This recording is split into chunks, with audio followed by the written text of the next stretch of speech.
This is the story of a boy on the worst day of his life.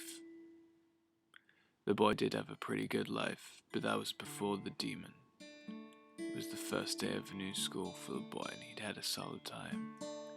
The door was ajar when he returned home, and right there he knew something wasn't right. He walked in to see the devil standing over the bodies of his parents, glass everywhere, furniture overturned, the puddle of blood seeping deep into the carpet. His sister sat between them, face covered in blood and tears. She saw the boy enter and she whimpered. She didn't want to see another death. The boy saw they were dead. He saw his little sis still alive. He saw the red-suited demon, horns in his head, spikes in his back and tail. He saw this, but he didn't know why. So that's what he asked. Why?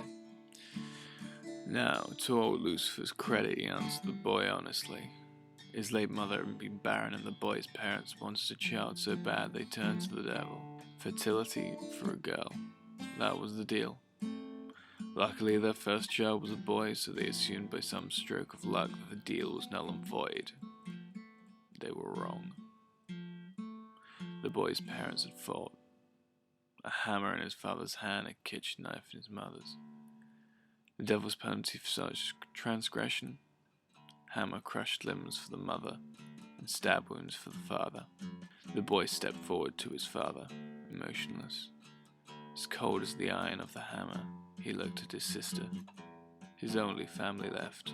He watched her as she lunged for their mother's knife, tears still pouring down her face, blood drenching her clothes.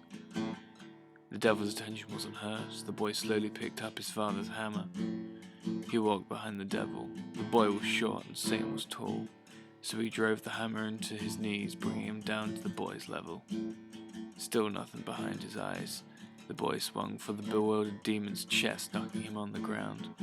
The boy stood on Lucifer's chest, raised the hammer above his head and held it there. His pupils began to dilate, slowly, wider and wider until they covered the entire iris.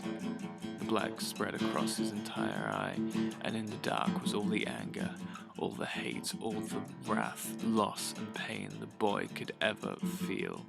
He swung and hammered Satan all the way back to hell.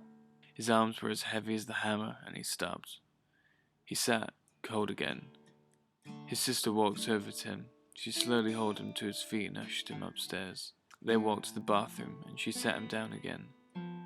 He stood on the edge of the bath to reach the medicine cabinet above the sink and pulled out a bandage. The boy, catatonic, barely noticed his sister wrapping his bloody hands.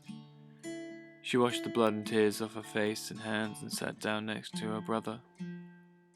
And that was that. They didn't move until the police arrived.